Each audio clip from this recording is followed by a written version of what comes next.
پێغەمبەر صلی الله علیه وسلم ئاگادارمان دەکاتەوە خۆشەویستان لە حەدیثێکی زۆر ترسناکدا بۆ ئێمەی مسلمانە بۆ کەسی کافر نییە دەفەرمێ ئاگادارن کە بۆنی بەهەشت 500 ساڵ ڕێ دەڕوا بۆنی بەهەشت ئەوەندە دەڕوا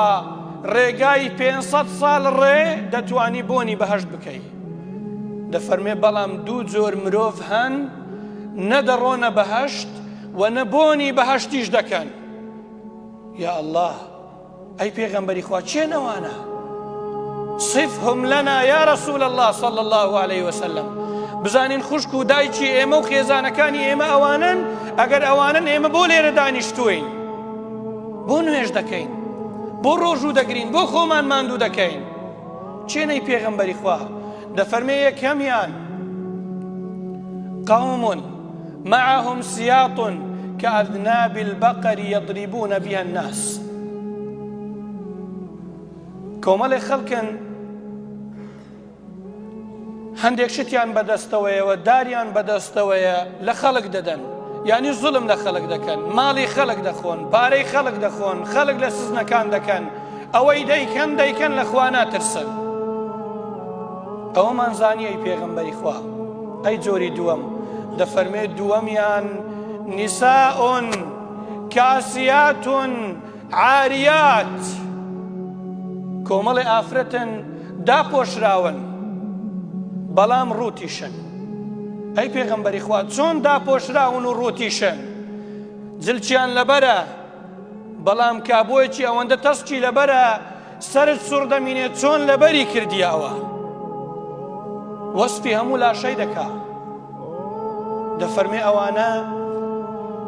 لا يدخلن الجنة ناڕۆنە بەهەشت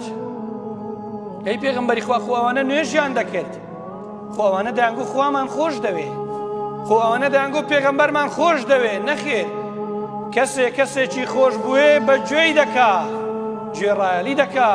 ئیتاعی دەکا دایکی عەبایەکی جوان و محتەشەمی لەبەرە کچەکەش لەسەری یەک تێل خۆی ڕازاندیتەوە و لە پشتی دایکی دەڕوا ئاخر ئەی دایە ناڵێ ئەو کچەم لۆها لە پشتم دەڕوا ئەرێ پرسیار لە دینی خۆت لە ئیمانی خۆت ناکەی من رأى منكم منكرا فليغيره بيده وإن لم يستطع فبلسانه وإن لم يستطع فبقلبه وذلك أضعف الإيمان کەمترین ئیمان لەناو دڵی تۆ ئەی دایە حاجی مەڵێ بە حەبای هاتیمە بازاڕێ چونکە ئەوەی لەگەڵتە هەزارەها گەنجی تووشی موسیبەت و کارەسات و قوڕ بەسەری کردیە ئەو گەنجە تازە ژنی هینایە خێزانی خۆی لەبەر چاوی کرد کاتێکە کچەکەی توی بینی ئەوە گوناه نییە ئەوە موسیبەت و تاوان نییە بڕۆ لەبەر دەرگای مەحاکیمەکان و کولیەکان و مەعاهیدەکان بوەستە بزانە چ کارەساتێکە واللهی پێغەمبەر ئێمە ببینی دەڵێ ئێوە دەبی مەسیحی بن جوولەکە بن دیان بن گاور بن نازانی باوکی برای خزمی هەمووی وا لە مزگەوت دەگریێ لە دوای مامۆستا کوا ئەو خەڵکە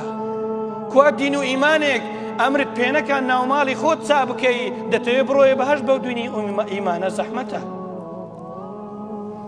ونساء كاسيات عاريات کۆمەڵێک ئافرەتن جلچیان لەبەرە بەڵام ڕوود دیارن چونکە هەموو گیانیان بەدەرەوەیە هیچی شاراوەیان نییە مائلات ممیلات خۆیان لار دەکەنەوە و دێن و دەڕۆن و هەرچی مۆدیل هەیە دەیبەن و خەڵکیش بەرەو ڕووی خۆیان دەچێشن دەفەرمێ وەڵڵاهی ناڕۆنە بەهەشت و